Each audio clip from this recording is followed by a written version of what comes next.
my own. My primary goal with these things is not merely to provide the individual with one more training program and expect him to go off and blindly follow it. That would not be worth this kind of money, of course. You can buy a muscle magazine these days for $4, get 20 programs out of there, follow those blindly, and be no better off.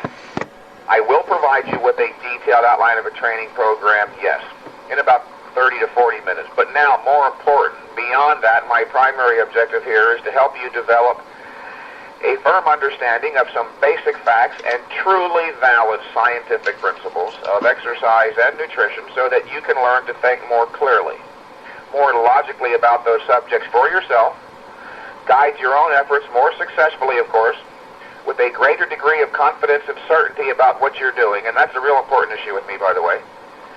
And so you won't have to continue to rely on, if you have been, the contradictory misinformation published in the muscle rags. That being stated, let me start officially. I call my approach to bodybuilding a rational approach, a logical, scientific, reality-based approach.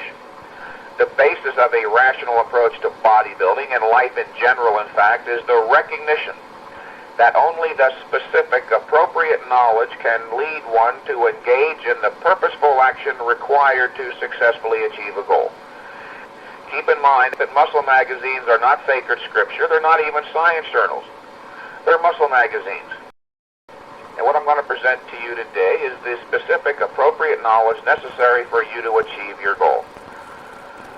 Man, the human being, is not a cat, a dog, a bird, a horse. We are not instinctual creatures whose knowledge is hardwired into the nervous system. There is no instinctive principle to guide us in our training efforts, in other words, as many people seem to believe. A number of years ago, an old friend of mine joked about that idea. He said if we followed our instincts, we would defecate or urinate in a barbell. We sure wouldn't lift one. We are not instinctual creatures. We have to gain our knowledge through a voluntary mental effort, i.e., we have to choose to think to gain knowledge, and because most people don't know how to think, they make wrong choices in their thought processes. They don't know how to distinguish truth from falsehood. In fact, the entire world, including the world of bodybuilding, is literally awash in a sea of false ideas. This does not mean, however, that valid knowledge doesn't exist. It most certainly does. My favorite analogy or example here is with NASA, the Space Administration. Why have they been so spectacularly successful in sending men to the moon and in bringing them back safely each time? Not because they just kind of sort of know what they're doing.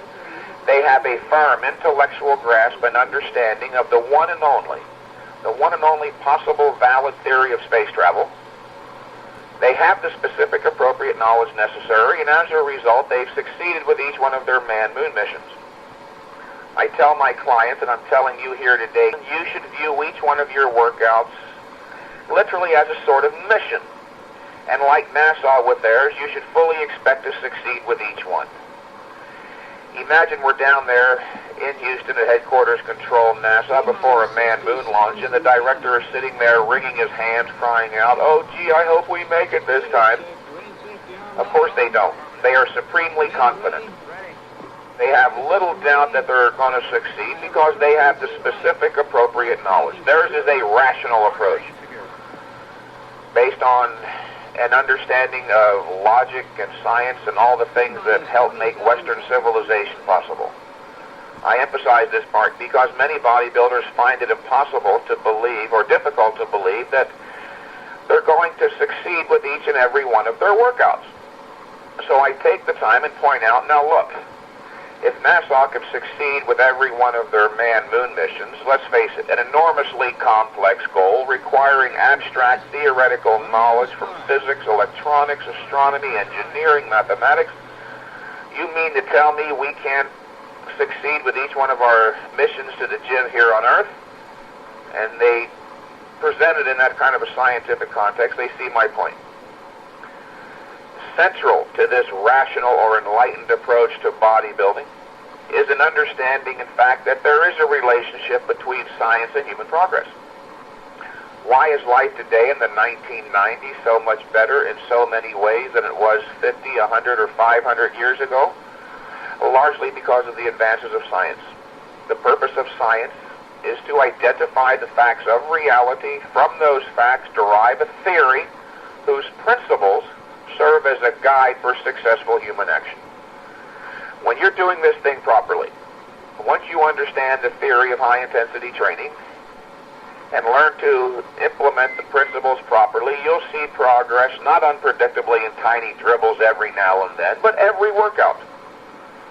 I don't say that blindly or as a zealot. It's because I understand that that theory is a valid theory. And the purpose of a scientific theory, again, is to serve as a guide for successful human action. You should not waste even 1 week with non-productive training. You literally should not, because we're not in the dark ages on this. There's no mystery here. There are reasons why muscles grow. There is a science of productive bodybuilding exercise, and I happen to know what it is with a high degree of certainty. You should not waste even 1 week with non-productive training.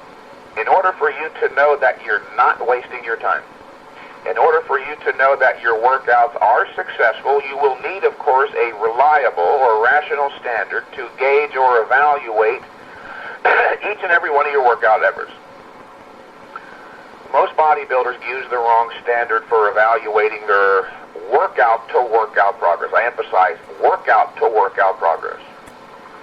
The standard they use is body weight increases. I know of bodybuilders, I was myself a bodybuilder who did this. I know bodybuilders who every time they walk into the gym, the first thing they do is step on the scale. If they're not gaining weight every workout or every week, then they suspect something is wrong, and in most cases something is wrong, but it's not necessarily the fact that they're not gaining weight. Don't evaluate your workout-to-workout progress by the standard of body weight increases, because muscle growth on a daily basis, even at best, is negligible. Even at best is negligible. Let's take a best-case scenario. Let's say you had the required genetics, first of all. You were going to train properly in the course of the next year, eat adequately, and gain 30 pounds of muscle. Certainly a best-case scenario. As great as that is, 30 pounds of muscle in 1 year only averages out to literally slightly over 1 ounce a day, which is not enough to register on your typical body weight scale every day or even every week. There are 16 ounces in a pound, of course. If you gain 1 ounce a day, you gain a pound every 2.5 weeks or so. And if on that given day you got a haircut and had diarrhea, you would register a weight loss. Do you see why we should not be using body weight increases as your standard for evaluating workout-to-workout progress? Ultimately, of course, most bodybuilders want to gain weight. Ultimately, but the point I'm making here is workout to workout, you want to know that you're on the right track so that you ultimately do gain muscle. Noticeable body weight increases and muscle mass increases. You cannot use body weight increases as your standard, obviously, because muscle growth on a daily basis, even at best, is negligible. The appropriate standard to use for evaluating bodybuilding progress is strength increases. When you're training properly, you'll be going up in reps, in weight, or both, every set of every exercise, or damn near. I have had clients that have gone up on every set of every workout for many, many months. I've had other clients do almost that well, but all of my clients, every one of them makes regular, continual progress, without a doubt. Most bodybuilders don't know this, but in fact a properly conducted bodybuilding program is essentially a strength training program. What I want you to get out of this part here is that you'll be training workout to workout for strength increases and evaluating your progress in terms of strength increases. Train for strength and evaluate your progress in terms of strength increases. Why do we use strength increases, in fact, as a standard for evaluating bodybuilding progress, you might be wondering? Because there is a relationship between muscular strength and muscular size. If you want to get bigger, in other words, you've got to get stronger. If you want to get bigger, you've got to get stronger. I emphasize that one because there's a reluctance on the part of most bodybuilders to accept that idea. If you want to get bigger, you've got to get stronger. Just the other day in Gold's Gym, a young man was arguing with me about that quite vehemently and at some length. I finally stopped him and asked, what are you supposed to do to get bigger? Get weaker? And he kind of giggled. Furthermore, I said, if there was no relationship between strength and muscular size, it would be conceivable, if there was literally no relationship at all, it would be conceivable that people like Dorian Yates could only curl 50 pounds. When in fact he curls over 200 pounds. He got as big as he did in part because he got as strong as he did. If you want to get bigger, you've got to get stronger. Now, while all that is true, beyond any shadow of a doubt, it's also true, and this is an important follow-up statement, it's also true that for most people, strength increases precede size increases. Most people get stronger for a while without getting bigger. But as long as an individual continues to get stronger, he'll eventually get bigger. Now, just how strong he gets, how long it takes, I can't say, because those are matters dictated by genetics. But as long as you're getting stronger, you know you're on the right track. That's true for most people, by the way. I was one of those individuals myself. I can remember in the early part of my training career especially, there would be periods of even as long as 4 months. I remember this very clearly. There were periods of months during which I would get stronger on a regular basis and not gain any weight. As a result, I grew enormously frustrated and almost gave up more times than I cared to remember. When I say frustrated, I mean painfully, agonizingly frustrated. It was only years later that Arthur Jones pointed this out, and I saw it was true in so many cases, that for most people, strength comes first. I'm emphasizing it to you here today so that you can avoid my frustration. I don't want you calling me back in 2 months, in other words, reporting gleefully how much your strength went up. Geez, Mike, I went up 80 pounds on my squats, 120 pounds on my shrugs, but I only gained 3 pounds. That wouldn't be bad. If you were to gain 3 pounds every 2 months, of course, by the end of the year, you'd end up having gained 18 pounds, which ain't bad. Some people wonder just how much muscle that is. Take a moment and visualize sitting in front of you on your dinner table a single individual 1-pound beefsteak. Now imagine 18 of them. That would probably be enough to cover your dinner table almost. If you were to sustain that rate of growth for 2 years, of course, you'd end up gaining 36 pounds of muscle. Imagine 36 individual 1-pound beefsteaks on your dinner table. I'm pointing all this out to you today to help you gain a rational perspective on what you can reasonably hope to achieve with this and thus avoid frustration. Frustration is often the greatest hindrance to bodybuilding progress. And of course, part of the reason for frustration is ignorance. There is a proper rational perspective within which to view this. You're not going to gain 5 pounds of muscle a week, in other words. There may be those weeks, in fact, when you do gain 5 pounds, which is the way I gained. I would go for several months without gaining any weight, then all of a sudden, voila, I stepped on the scale and I'm 5 pounds heavier.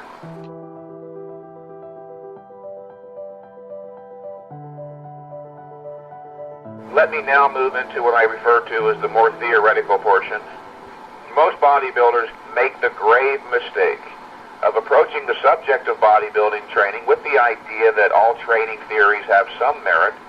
Then they waste precious time frantically trying one after the other in the hope that someday they'll find something that works.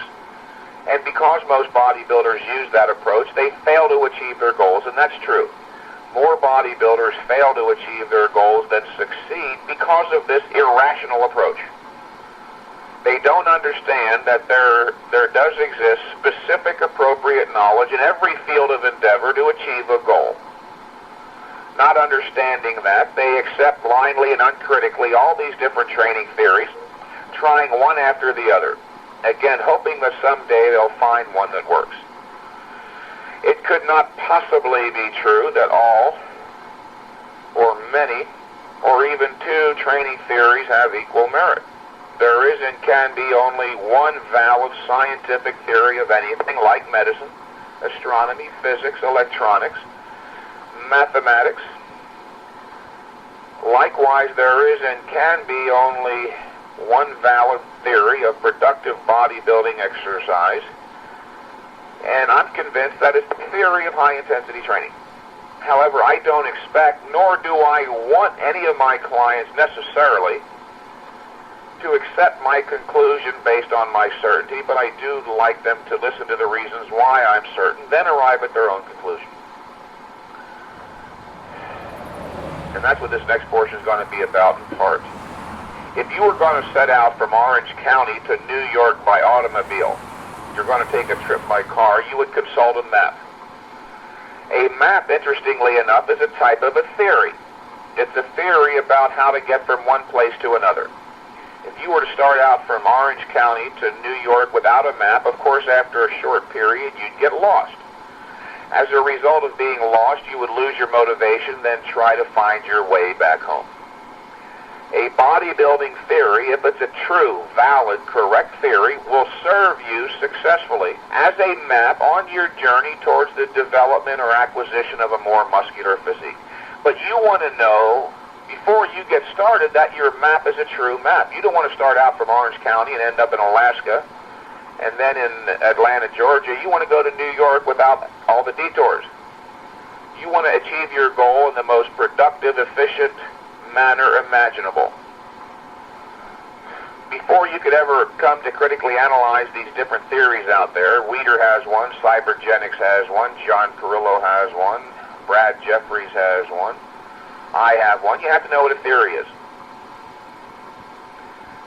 A theory is a set of principles which claims to be either a correct description of some aspect of reality and or a guide for successful human action. What I want you to remember here primarily is that a theory is a set of principles.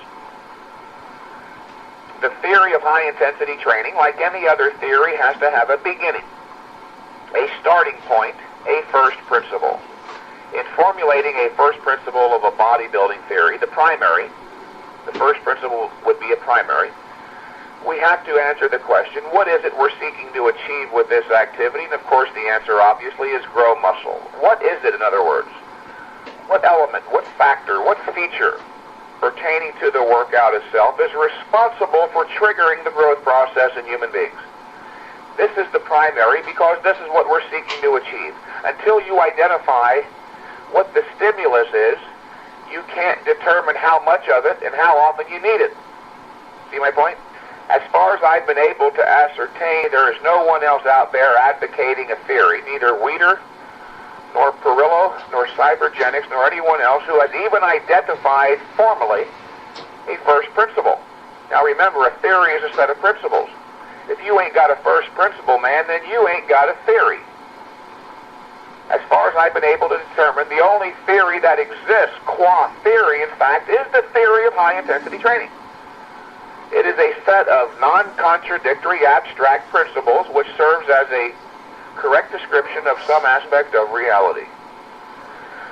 The first principle of the theory of high-intensity training is, in fact, based on an identification of the specific stimulus responsible for flipping on the growth machinery inside human beings. It was discovered a long time ago that specific stimulus is related to the intensity of the effort, i.e., the closer that the intensity of the effort gets to 100%, the greater the likelihood that growth will be stimulated. Now, just as I said a minute ago, there is and can be only one valid theory of anything. It's also true, of course, there could only be one correct, valid definition of any concept like intensity. Something I learned a while back studying philosophy and logic is that a precondition of rational thinking is that you attach clear, specific meanings to words. When we think using concepts to words. If you don't know the precise meaning of the key concepts involved in your thought patterns, then you ain't thinking clearly. Let me give you the correct definition of this one word at least, so that you can learn to think more clearly about the subject of exercise for yourself. Intensity refers to the percentage of possible, momentary, muscular effort being exerted. Intensity refers to the percentage of possible, momentary, muscular effort being exerted. Now, to make that abstract idea more concretely clear, let me go to a concrete example. In fact, let's say you could curl 100 pounds for 10 reps. And no matter how hard you tried, you couldn't curl 100 pounds for 11. That 10th rep is your last possible rep. Now, the first rep of that set, of course, would be very easy. It would be the easiest, in fact, of all the reps of the set. Of all the reps of the set, in other words, the first rep would require the least percentage of your possible momentary muscular effort, the least intensity of effort. The first repetition fatigues you a little bit, of course, and therefore the second rep would require a greater effort, whereas the first rep may require 8 to 12% intensity of effort, 8 to 12% of your possible momentary muscular effort. The second rep may require on the order of 20%.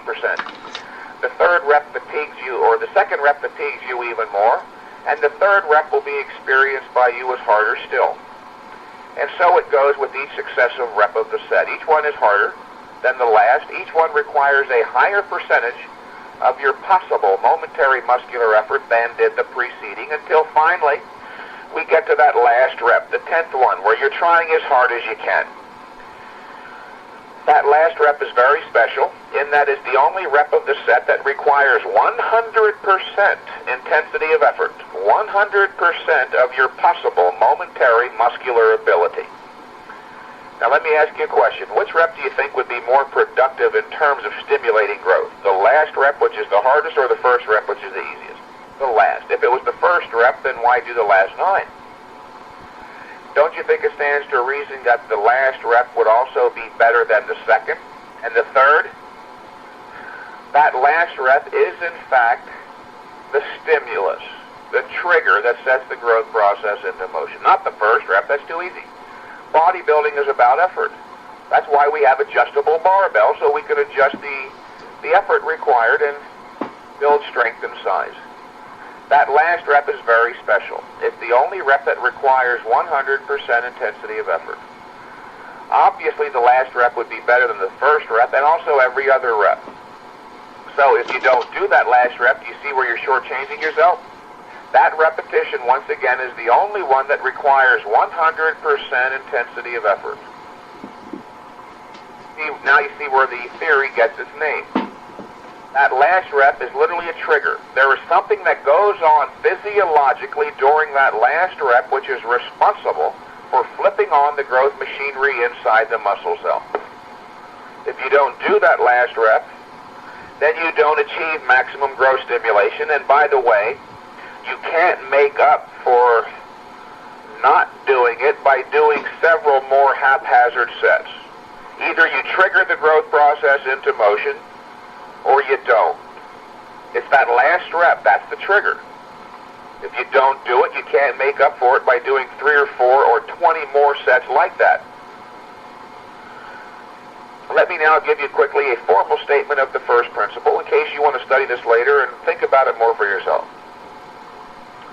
In order to stimulate an optimal increase in muscular strength or size, a set of an exercise must be carried to a point of momentary muscular failure, i.e. the exercise must be intense to stimulate growth.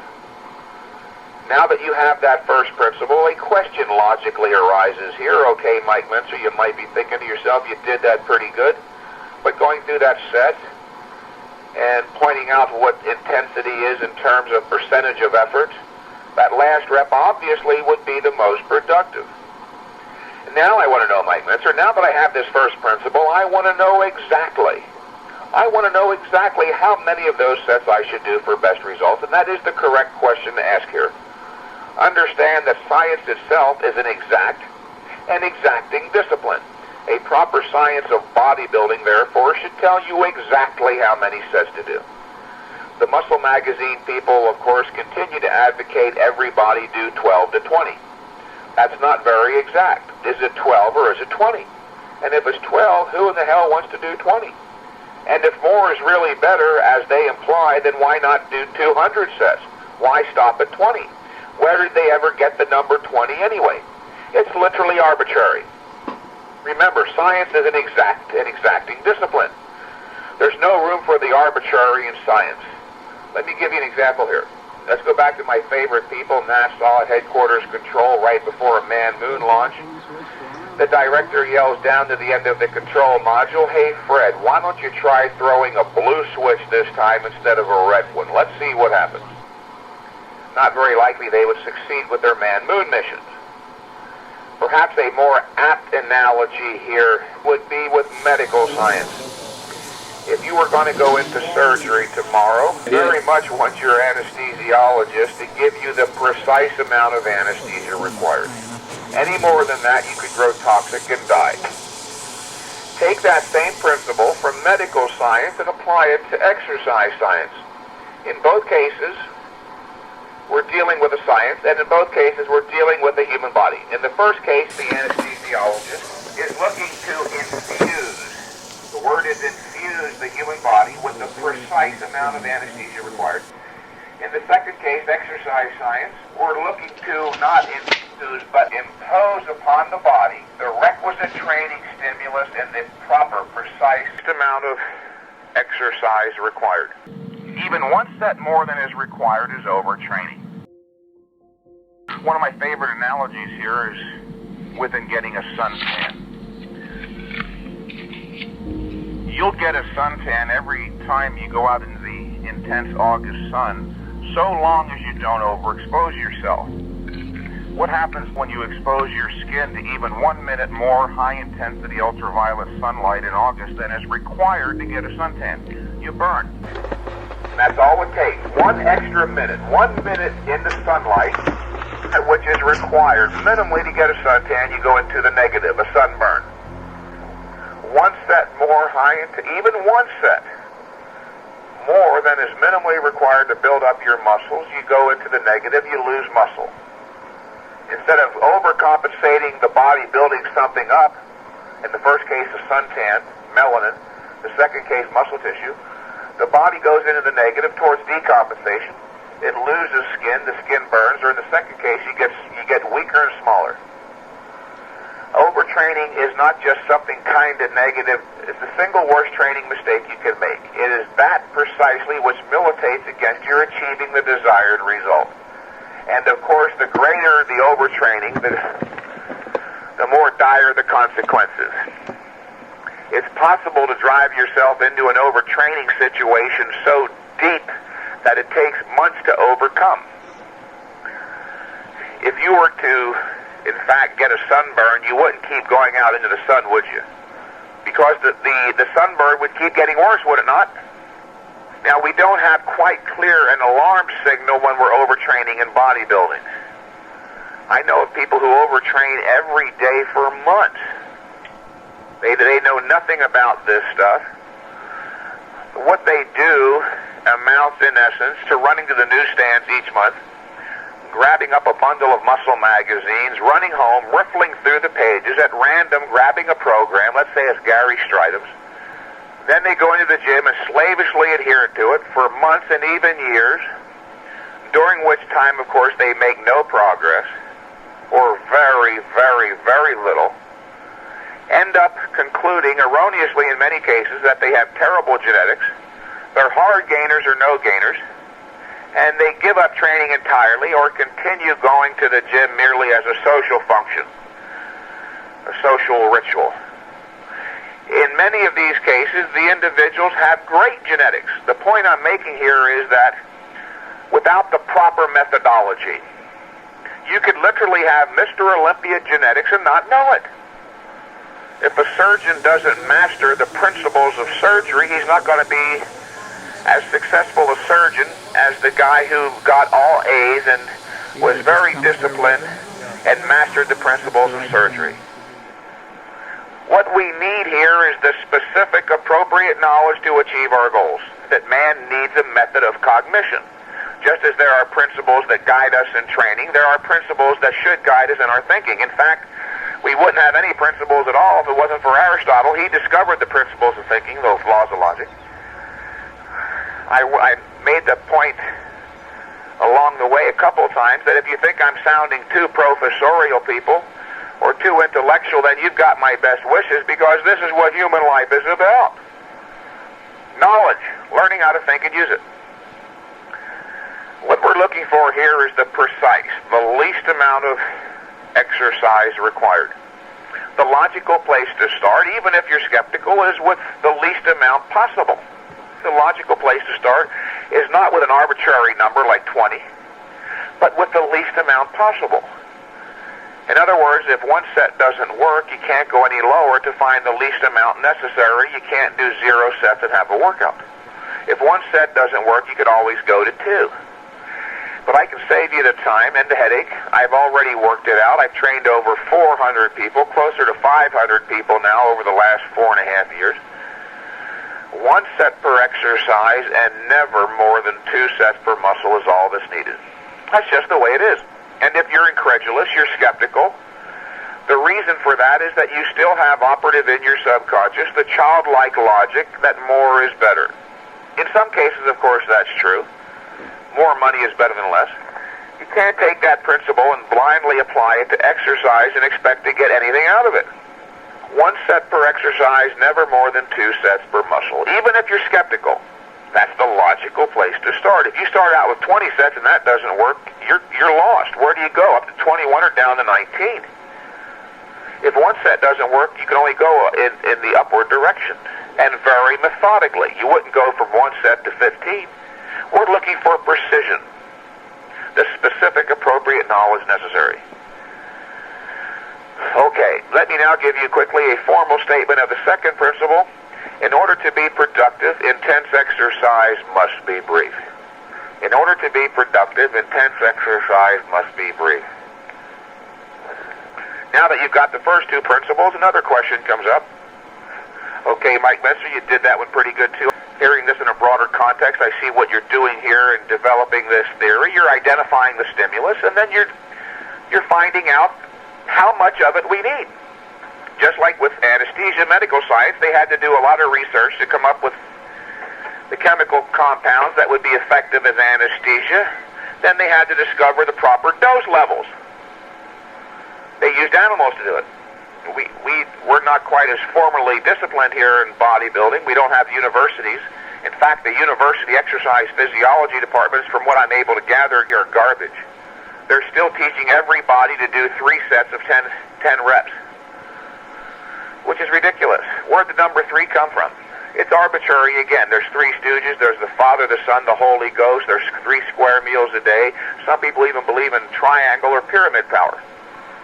They don't realize that they're violating a very important principle of science. There's no room in science for the arbitrary. For some people, 3 sets of 10 reps is gross overtraining. Just as there are those individuals that don't tolerate exposure to high-intensity sunlight stress as well as others, there are some individuals who don't tolerate, of course, high-intensity exercise stress as well as others. For an exercise physiologist to tell everybody to do the exact same program is an admission of his ignorance about very essential and actually simple points of genetics and the body's response to stress. Now that you have the first 2 principles, now that you understand that exercise must be intense and brief, we want to know logically how many of those intense brief workouts should we do for best results. And before I give you the answer here in a minute, let me explain 2 items quickly. Number 1, you don't actually grow during the workout. The workout merely serves as a stimulus, a trigger once again. The workout doesn't produce the growth. The body produces the growth during the rest period. I'm emphasizing that distinction for your benefit here. I'm making a distinction between growth stimulation and growth production. The workout merely serves to stimulate growth. The body produces the growth during the rest period. Arthur Jones pointed out brilliantly a number of years ago that the only change that a workout can produce is an injury. If you impose upon your body a training stress or a force greater than its structural integrity can withstand, an injury will be produced immediately. The body produces the growth during the rest period. And it takes more than 5 minutes. It can take some people several days. However, the first thing your body does after the workout is not grow, but recover. When you're done working out, you don't feel the same as you did before the workout, do you? No, you're exhausted. something was used up. The first thing the body does after the workout is put back what was used up, restore, replenish, refurbish, recover, or as I like to say, compensate for the exhaustive effects of the workout. That takes time. It doesn't happen in 5 minutes. It can take several days for some people. Again, just as there are those individuals that don't tolerate high-intensity sunlight stress as well as others, it only stands to reason there are those individuals likewise that don't tolerate high-intensity exercise stress as well as others. It can take some people a couple days, some people 3 days, some people 4 days to recover or compensate for the exhaustive effects. It is only once the body has completed the compensation process that it will then devote its energy and resources to overcompensation, which is growth. The first thing the body does again after the workout is not grow but recover, compensate, put back what was used up, bring the body back to parity, where it was before the workout. That takes time. Only once that has been completed will it then devote its energy and resources to overcompensation, now putting back a little bit more than was there before the workout. That takes time too. It doesn't happen in 5 minutes. Both of these are distinct physiological processes. Both require time to complete. What do you think might happen if you were to exercise before full recovery takes place? Do you see where you'd be short-circuiting the growth process? We have learned through observation that it's always a mistake to train 2 days in a row. That is not enough time between workouts to allow for compensation and overcompensation. Most of my clients are making great progress training 72 hours, some even less. I've got some people in different parts of the country. I've got a few guys back in Maryland who are training once every 7 days and literally reporting the greatest progress of their lives. They're doing the whole body only twice a month. Now you see, a lot of people are incredulous because their thinking has become perverted by reading the muscle magazines. Discard everything you thought you knew. Muscle magazines are not sacred scripture. They're not even science journals. Something I learned, and I'm still learning, is to be radical in terms of what I accept as truth. Muscle magazines, in fact, are popular organs aimed at the common, non-discriminating mind. Is that not true? You better believe that's a perfect statement of what a muscle magazine. A popular organ aimed at the common, non-discriminating mind. People who accept blindly, uncritically, whatever written material is offered to them. There is a right way to do this, and I just explained the whole theory to you except for a formal statement of the third and final principle, which I'll give you right now. In order to be productive, intense exercise must be not only brief, but also infrequent. In succinct form, the theory is this. In order to be productive, exercise must, number 1, be intense, number 2, be brief, number 3, be infrequent. Intense, brief, infrequent, IBI. If you want to just plug that into your memory bank there in simple form so you can pull it back later and review it. Intense, brief, and infrequent, IBI. In order to be productive, exercise must be intense, brief, and infrequent. If you're not making bodybuilding progress, in other words, you're violating 1, 2, or all 3 of those principles. That's the only possibility. There's no other possibility. Because the theory is valid. The principles pertain to what's going on in reality. If you're not making progress, either you're not training intensely enough, number 2, you're not training briefly enough, or number 3, you're not training infrequently enough. Or most bodybuilders commit all 3 errors. They don't train hard enough, they do too many sets, and they work out too often.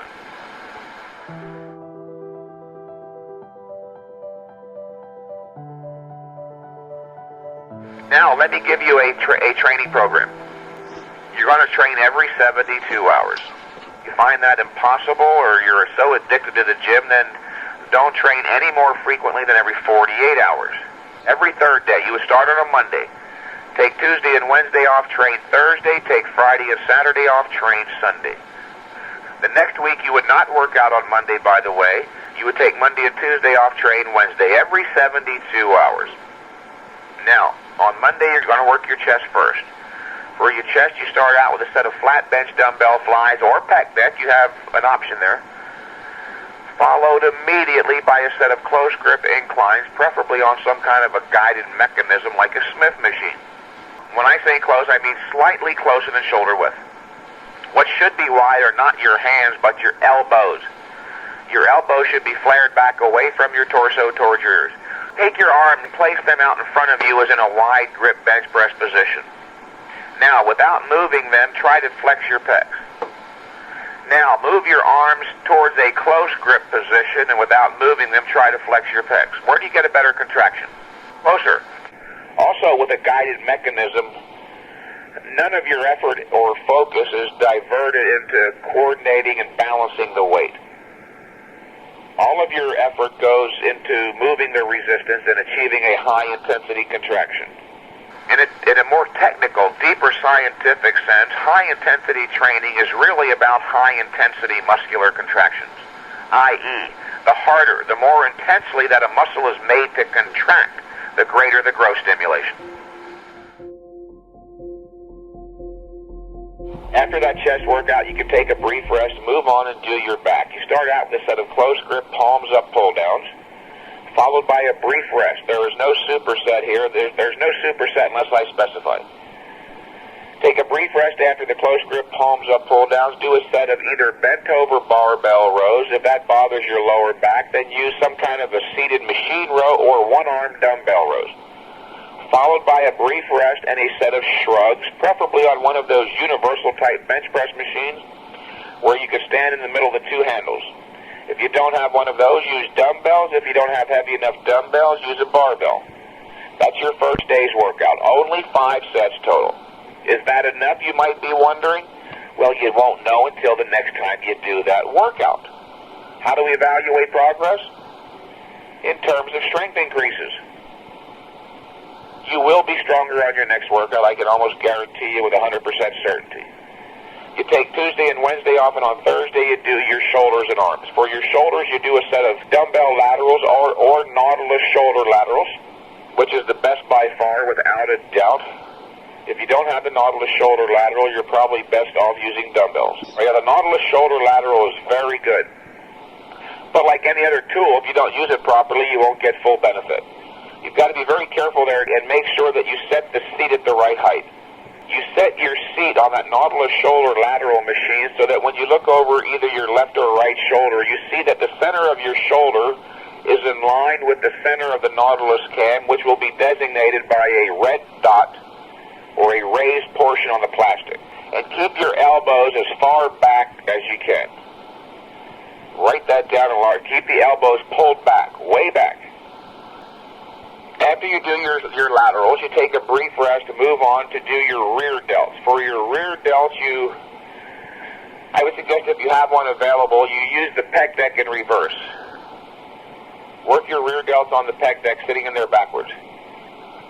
Now, if you're going to use that pec deck, make sure you put your arms in there properly. The triceps should be on the pads, not the top of the arms, the forearms. That'll work your lateral deltoid again. In other words, you want your arms kind of bent downwards. So your arms are parallel to the ground with your elbows and triceps against the pads. That'll work the rear delt. After that, you take a brief rest, move on and do a set of straight bar. Never do easy curl bar. A set of straight bar barbell curls. Take another brief rest. After the biceps, you move on and do a set of tricep press downs followed by dips. 2%. Okay, that's your second day's workout. Then you take Friday and Saturday off, and on Sunday you do your legs. For your legs, you do a set of leg extensions followed immediately by a set of leg presses, superset fashion. If you have one available, and not many gyms do these days, use the vertical leg press, the one that's straight up and down. Those angled leg presses are newfangled devices, and they actually represent a step backwards in workout efficiency. But most people think if something is new, it has to be better. Then you take a brief rest, move on and do a set of leg curls. Okay, after the leg curls, you take a brief rest, move on and do a set of calf raises, standing calf. Now, I'm going to suggest for the next month or two you don't do any abdominal work for the following reason. This program will at least maintain your existing abdominal condition, even improve it. I have some clients who literally complain after every tricep workout with those press downs they have sore abs. This program is designed to marshal all of your body's energy and resources onto the side of growth and strength increases in your major muscle groups. First of all, weight selection and reps. Select a weight for each exercise that lets you do about 6 to 10 reps in reasonably strict fashion. As you grow stronger and find that you're able to do more than 10 reps, increase the weight by 10 to 20% or any amount you believe necessary so you're back to about 6 to 10 again. And I say about. Of course, there are going to be those workouts where you misjudge. There may be a workout, for instance, when you're doing curls, and by the 8th rep, you clearly recognize you're not going to fail at 10, but maybe 13. That's fine. The intensity is still high. As long as you go to failure, the intensity is maximum, but the forces are lower. High-intensity, low-force exercise can be very productive. Where you're doubtful or you're reluctant, and I know that one, going to go 8 to 12. And as a matter of fact, with leg presses, you can do 10 to 15 for sure. I have several real strong clients who are using the whole weight stack on the Nautilus leg press. They're doing up to 70 reps. That's strong. Not only is it strong, but it's reflective of a tremendously conditioned athlete.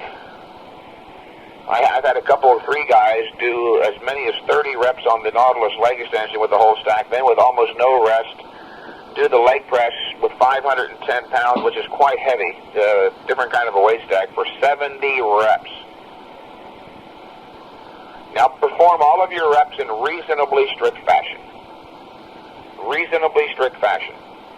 Don't bounce, jerk, yank, or thrust the weights to get them started or to keep them moving. Lift, hold, and lower under control. Remember, high-intensity training technically is about high-intensity muscular contractions. In other words, the harder that the muscle itself is made to work, the more severe the contraction, the greater the growth stimulation. To go into detail through the whole program and give a warm, let me give you, for instance, your chest. You want to be able to go from your flat bench dumbbell flies to your incline presses already knowing that you're warmed up, ready for the incline press. You want your shoulders and triceps warmed up. Start out, before you do that superset, do 1 set of incline presses with a light to moderate weight for 7 reps. Then go do a set of warm-ups with a light to moderate set of dumbbells for the dumbbell flies. That will prepare you. Do 1 set of close grip palms up pull downs with a light to moderate weight. Now, if you're going to do bent over barbell rows, of course your lower back is involved. You might want to do a light warm-up for that one. Now, when you do your shoulders, when you do your dumbbell laterals, the first exercise, that will warm up your entire shoulder girdle sufficiently. You won't have to warm up for your rear delts. After your rear delts, you do 1 set of light to moderate curls.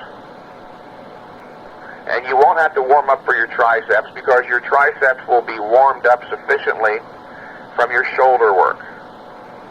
Your rear delts involve your triceps to a considerable extent. I would warm up on the leg press first. You want to warm up not just your leg, so your hips and lower back.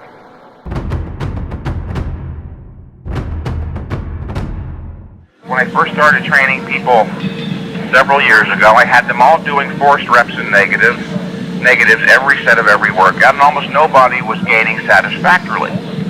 That's when I came to understand much more clearly just how demanding high-intensity training really is. That the body has a strictly limited recovery ability or adaptive capacity. You've got to be very careful. I used to use the analogy this: high-intensity, heavy-duty exercise is like going out into the intense August sun. I've changed that. It's more like going out into the intense August sun with the sun 5 million miles closer to the Earth. Or even more precise, it's like jumping into a fire. It's a very intense stress. It'll warm you up, but you got to jump right back out.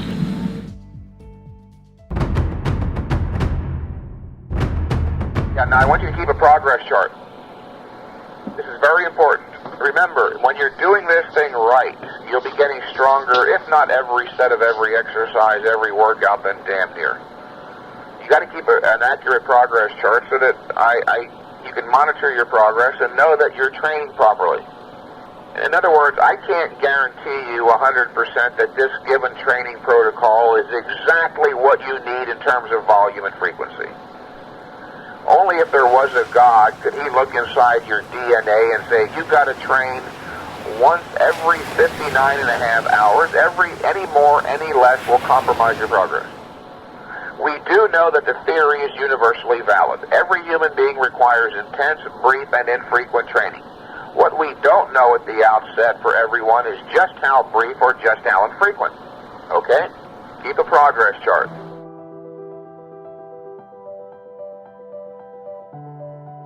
Nutrition is actually fairly simple, and I promise you I am not attempting or seeking to oversimplify it even slightly when I say that all you've really got to be concerned with here is in getting a well-balanced diet daily.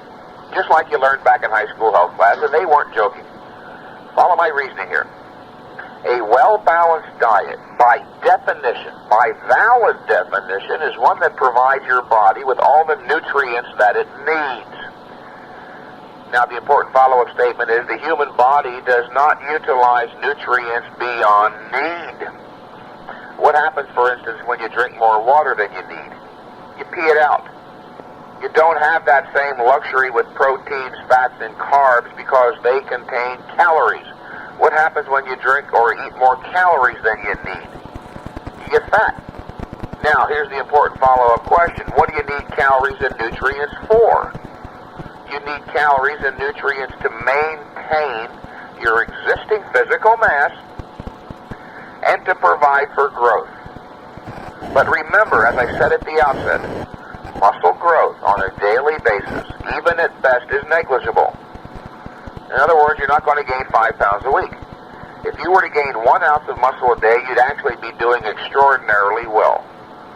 Keep in mind also that muscle is not mostly protein. It is not mostly protein. It's mostly water. Given that fact, why don't the Muscle Magazine people advocate that you drink 10 gallons of water a day? Because they can't sell you water through the mail. Muscle is 72% water. Now, if more is better, remember, that's their one cherished, misguided principle. If more is really better, then why not advocate that people drink 10 gallons of water a day? Because the primary constituent of muscle is water. Because we can get it free out of the spigot.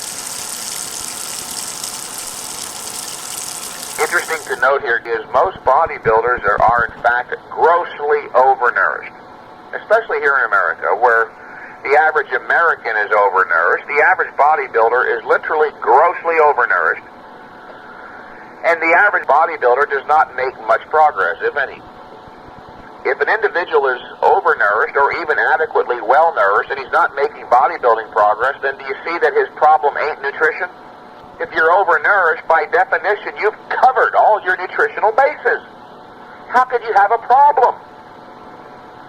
If you're overnourished or well-nourished and you ain't growing, then your problem is related to training. In fact, and this is the key point, training is the first requirement. Nutrition is only a secondary consideration. It is only within the context of first having stimulated growth through proper high-intensity training that nutrition then becomes a factor, and then it's quite simple once again. All you've got to do is get a well-balanced diet, which can be obtained by consuming a certain number of portions each day from the 4 basic food groups. Number 1, cereals and grains. Number 2, fruits and vegetables. Number 3, meat, fish, and poultry. Number 4, milk and dairy products. Just like we learned in high school health class. Just as you would learn in college if you were to study nutritional science. Just as they teach in medical schools. A well-balanced diet, by definition, provides the body with all the nutrients it needs. Nutritional supplements, understand, were devised not by bodybuilding entrepreneurs, but by medical researchers, to provide, in fact, supplementation to overcome nutritional deficiency that exists usually for medical reasons. They were never intended to be used by healthy individuals consuming well-balanced diets because medical and nutritional scientists understand what I just told you. A healthy individual consuming a well-balanced diet, by definition, is getting everything he needs. And the human body does not utilize nutrients beyond need.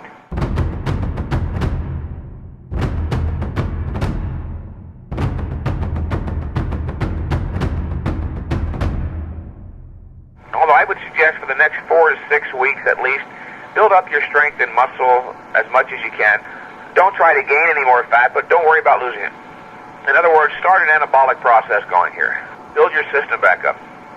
You'll be getting, by the way, some aerobic effect with this too. It was never ordained or etched in stone that you had to do a Reebok step class or use the Stairmaster to achieve a cardiovascular training effect. In fact, a better cardiovascular training effect can be obtained by using weights than in any other fashion.